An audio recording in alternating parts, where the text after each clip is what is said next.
All right, 6 o'clock. Can we call this meeting to order? Excellent. Can you take roll, please? Well, Commissioner Meyer, Commissioner Byrd, Present. Commissioner Dillon, Present. Commissioner Fry, Present. Commissioner Tunstall, here. Chairperson Shriver. Here. Quorum is established. All right, in your packet, you have the minutes from our December 4th meeting. Did you have a chance to look them over? Any changes need to be made?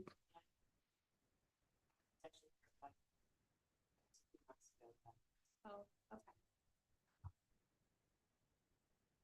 That's a copy and paste thing. Anything else?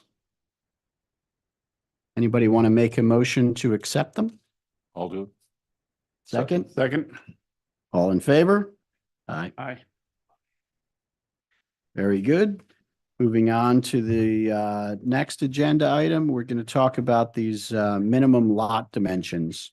Before we have our discussion, is there anybody in the audience that came tonight to talk about these? No. Okay. Very good. Have you had a chance to review them? If anybody wants to make a motion to approve them, then we can have a second and we can discuss them.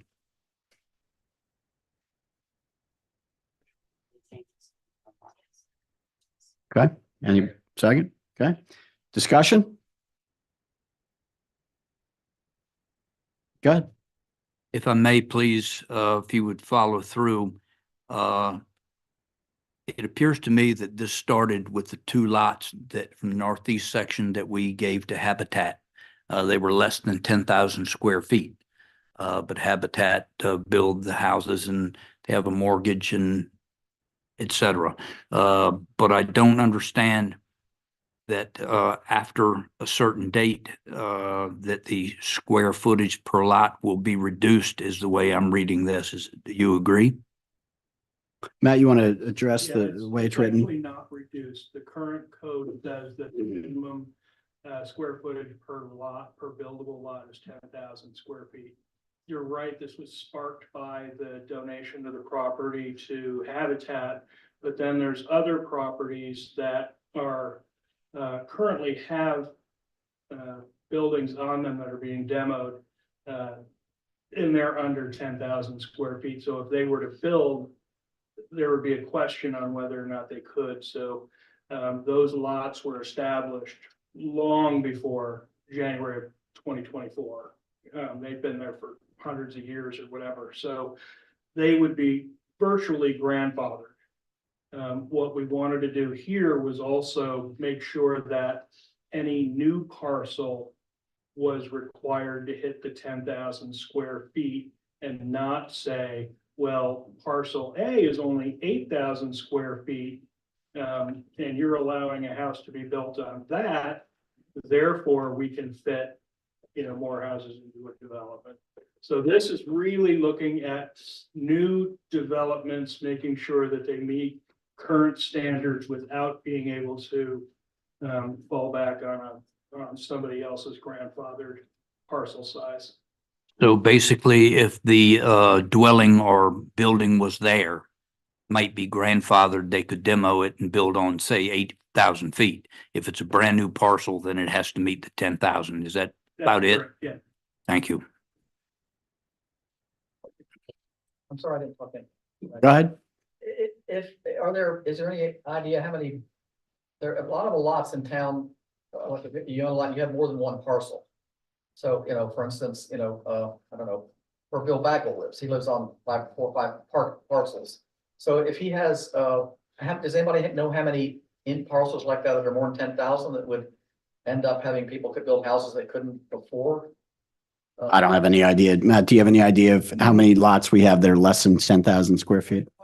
Lots, you'd have to look at you almost have to pull the, well, I guess you can look at I don't know. Well, you'd have to look at the house that's on it. I know of a few houses that are built on 2 different lots. And one of those lots may be less than 10,000, but because they own both, we haven't really done anything about having them evacuate the second plot and combine it into one. I don't see us doing that either. But this is really for newer developments. I'll just keep on picking on Mr. Bagwell. If he decided that he wanted to build 4 houses on those 4 lots, and they were each $10,000 or more, 10,000 feet or more, we'd have to look hard at whether or not he could do it. Right. Yeah. Well, what about is there a minimum frontage on a public road? Is that still in effect? Yeah, there is. It's 75 feet basically is an easy number to remember. Does the lots up in the northeast that we gave to Habitat have 75 feet? With the third lot that we donated, they do, yes. Thank you. Any more? Yeah, Matt, I think the lots along Johnson Street, because I bought one of those lots in back of my house. I think that the street frontage on those lots is either 62 or 65 feet. But that zone, I think, is R2 instead of R1. Well, the R2 is apartment dwellings, so it Oh, probably maybe is there's a- R1B. R1B, that's Yeah, it. and R1B has the lots that are over, the new lots that are over on Johnson are 70 by 200. They're very deep. Yeah, they're very deep, but they don't have that much. I don't know that You're they right, have it's 70 feet 70. in the front. I don't think they do. Well, they do. I know that, the space between some of those houses is quite. Well, the Narrow. R1B only requires 35 combined feet, and it could be 10 on one side and 25 on another. So they could appear to be very, very close because of the setback requirements. Any more discussion? Shall we take it to a vote? All in favor? Aye. Opposed? Okay. So moving on, we have the stopping parking ordinance. It's in your packet. Anybody from the public come tonight to talk about parking? If so, why don't you come up and give your comments before we have our discussion? Well, I would like to comment after you discuss it, because I don't know what you can say.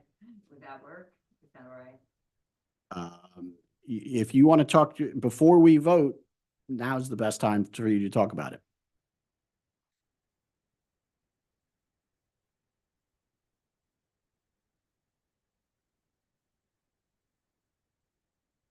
Thank you.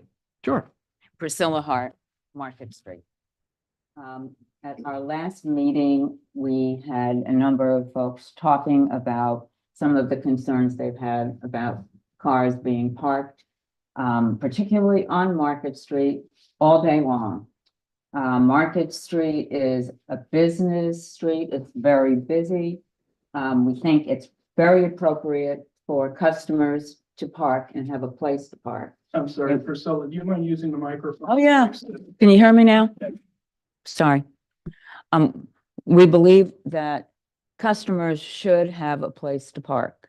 What's happening is the employees are taking up the majority of the parking spaces. And if they get there at 7:45 in the morning and they're there until 4 in the afternoon, it makes it difficult for customers to park.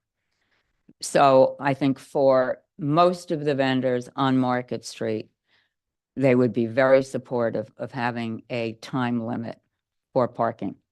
I thought 2 hours during the business day would work. At least that's what I thought. And as far as parking at night, it doesn't seem to be a problem. Very few people do, but I don't see why parking at night would be anything that someone would object to. As a matter of fact, I think it's almost more better for security so that you have some cars and it looks as if there's some life in town. Thank you. Thank you. Do you have any questions? No. Anybody else want to speak about parking? I have a question. Sure. The document refers to parking spots, marked parking spots. What exactly does that mean? Does that mean paint signs? Is there a specific? Yeah, it means painted, and then we need to come up with a way to allow people, like in front of your house on King. There's no yellow or red curb painting.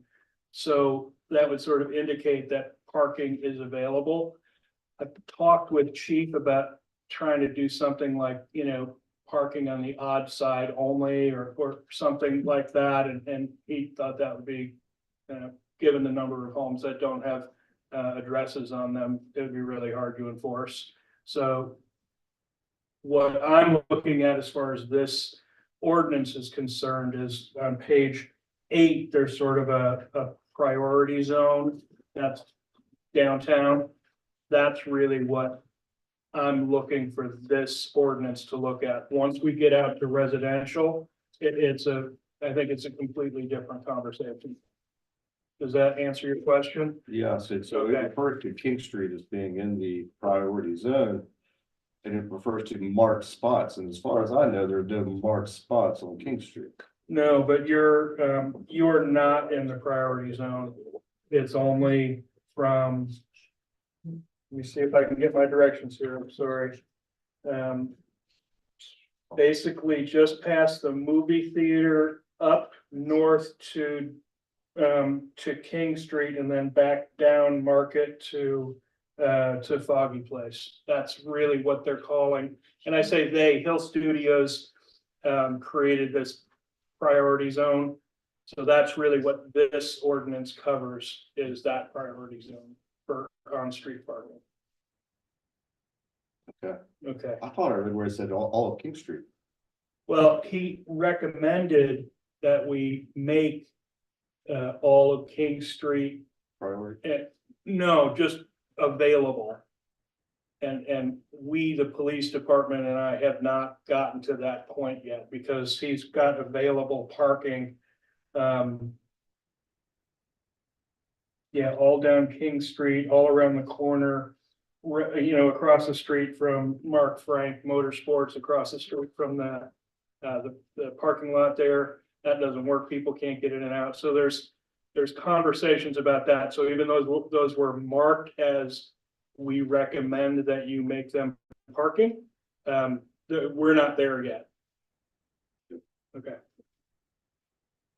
So anybody want to make a motion in regards to this and then second it, then we can open it up for discussion? I'll make the motion for the parking proposal. Anybody want to second that? Okay. Okay. Discussion? Yes, sir, if you will, please. Special events, Cokesbury, for instance. Things in the park, AA meets Cokesbury, as far as I know, starting not long ago. And they're parking everywhere they can, even on Market. In discussion with the chief of police, should there be an area, call it east and west. If you turn. We already have section 2641 already speaks to the fact that temporary parking adjustments can be made by the town manager or the chief of police. So, during a parade, during a special event, during Sunday morning meetings, that type of thing. One of the other things, and I think Fletcher would remember this way better than I, is did we used to have a sort of a moratorium on Sunday mornings so that the churches could park in the streets without, fear of retribution? Sorry. The only other thing that I have, if it matters, item 2, blocking, missing a K, if that Yeah, matters yeah. for. Thank you. I got it. First thing I saw tonight.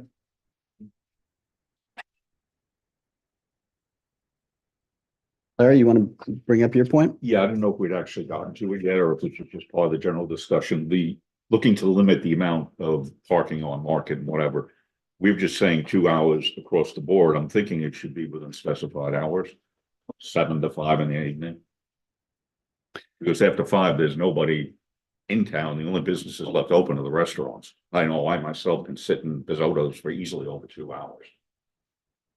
The reason that we put that in there was because when the apartments are upstairs, and if there's not 2-hour parking all the time, they'll just simply park overnight. And two things: one is when they get home from work, they'll block the restaurants, and two, they're probably not going to get up in the morning first thing and go move their car. So it's the residents upstairs that we believe if you have 2-hour parking, they're obviously not going to get up at 1 a.m. and move their car. So that was the impetus for that. Jake had brought up a really valid point about, okay, well, where are they going to park if they're not on Market Street or wherever? And that's when we met with Hill Studios and had them draw what Queen Street might look like. And I've got the bigger version here because we had a meeting with the farmers market to see where that would go, because that's going to move off of the corner of Ames and Market. So we have that, and then we went through and marked and drew all of the potential spots in that lot. And that was, there are 68 spots plus 2 handicaps back on Queen Street as it is today. So I don't know if getting a parking study will pick us up 4 or 5 spaces, but right now there's 70 spots. That would take care of any issue with where somebody would park if they live downtown. The next thing is obviously the safety issue back there. So I've already started talking with like Branscombe and Anderson to try to get a budget together of what it would take to pave, stripe, curb, and light that space, so that at that point, at least council can have an intelligent conversation, because right now it's just, yes, we should take care of that, but we don't have any order of magnitude of what that would mean. So that's kind of where I am, and all of that is in your packet. The last page is the hand-drawn that with a photo from my camera. So, high tech, it's not. But you want to leave it wide open because residences above the retail, there aren't any that I'm aware of right now.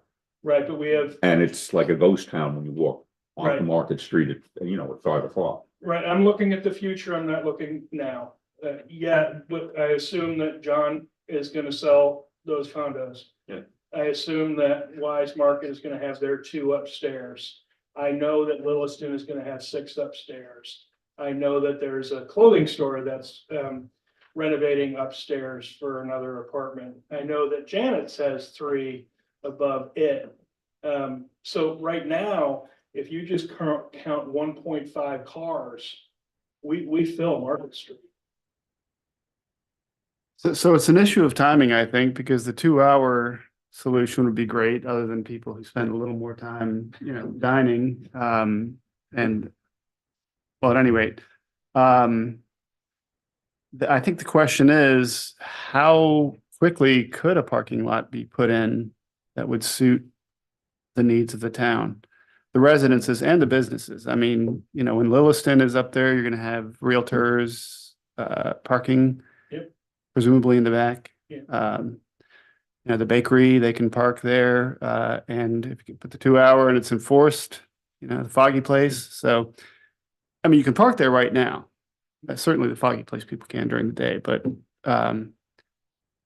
in terms of like an order of operation, how soon do you think we could get something in place that would satisfy like a final solution for the Queen Street parking? Yeah, I'm going through right now, putting a capital improvement plan together for the town, and Queen Street parking lot is included in that list.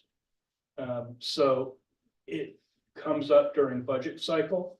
And if, I put it out there and say, in year 3, we could do that, and council says, no, we've got to move that up. That's how that's gonna work. That there are a lot of large projects coming our way that town council's gonna need to prioritize. Okay. So it's a matter of prioritization for town council. Yes. Some owners and employees at some of the places on Market suggested without lighting, they weren't walking through the alleys to get to Queen parking.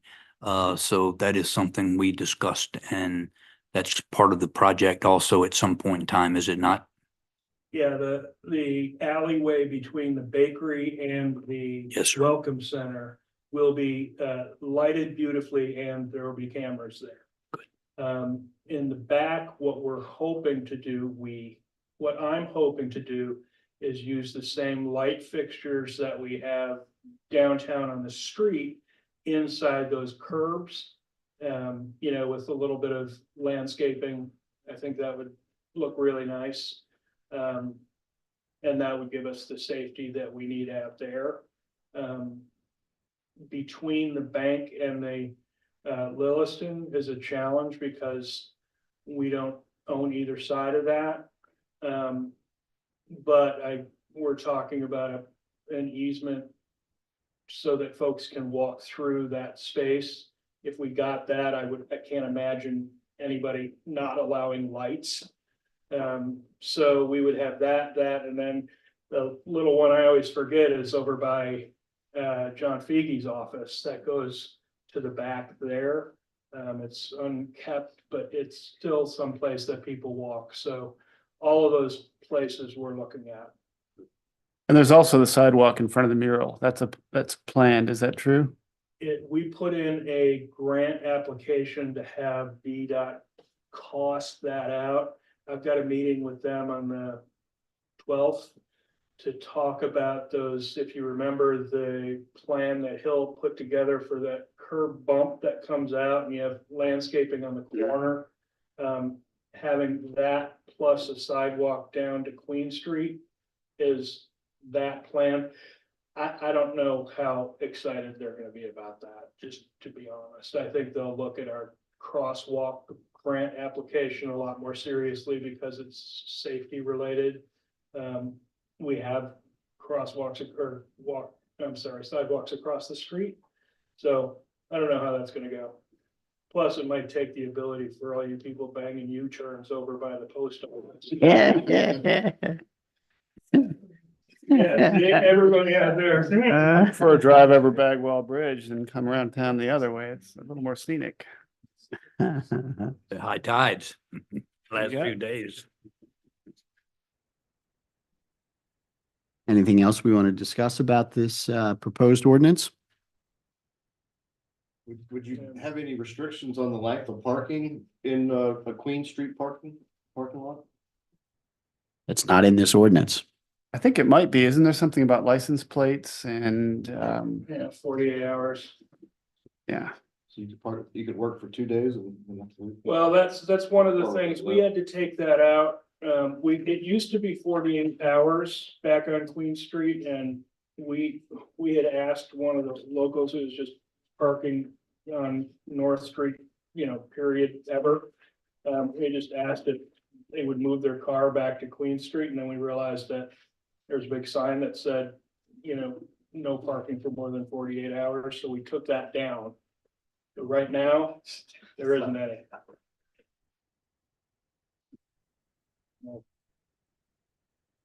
What about boats? Small No, I'm town. just kidding. Oh, you're kidding me.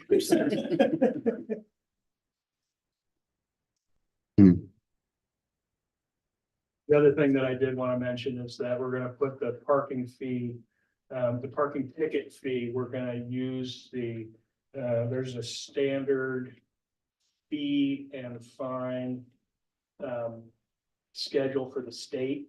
And that way, whenever they change it, it'll just change. We don't have to keep up to date. So there will be a fee associated with a parking ticket now as well. And just being upfront. So the ticket amount is our decision, but the fee is fixed throughout the state. Yeah, there's no amount set for a parking ticket. We use $25. That seems to be pretty standard. But the administrative fee is, we'll add to that.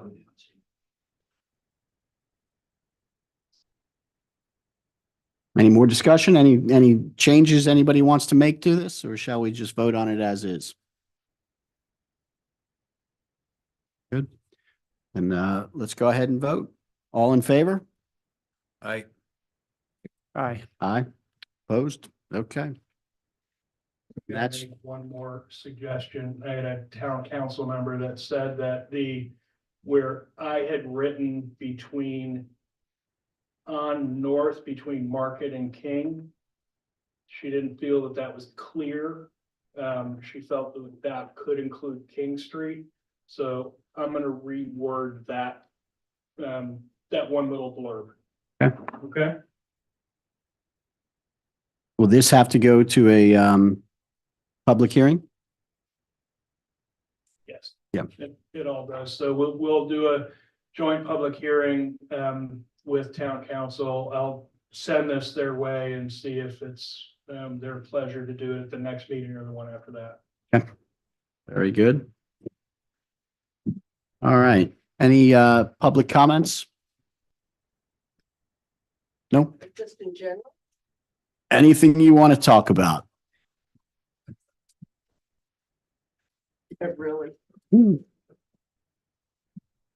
I'm Rosemary Popero from Holly Street, and I ask that you consider a prohibition for the B1 business district for food trucks. There are specific prohibitions there, but not for food trucks. And I think especially in light of the federal lawsuit that's now going on in Parksley, it could become a real issue if someone decides to press ahead with the food truck, on their site or whatever. And I think that it would be deleterious to the town to have food trucks in the B1 district. And I think that ignoring it, is just going to sort of leave the door open for misunderstandings and possible litigation. So Okay, thank you you. would put that on your agenda. Anybody else? Nope. All right, before we adjourn, commissioners, do you have anything you'd like to bring up? I just had one, go ahead, do you have No, something? good. No? I had one thing about timing of the meeting. So we always met at 5:30. We made a change when we had the public hearing for the music pavilion to 6 for that special meeting. Now, what should we go with as we go forward? I personally think that 6 allows people to get home from work that don't live or don't work right in town and gives them a little bit better chance to get here should they want to. But I'm open to whatever ideas you all have. I have no issue. Pick it, as far as I'm concerned. 6. I'm good with 6. 6 o'clock it is. We'll make 6 our meeting Is that time. a vote or what's the deal? Do we need to vote on that? I don't. Okay. We don't just vote for- when we change it, so. What I'll do is just, the town council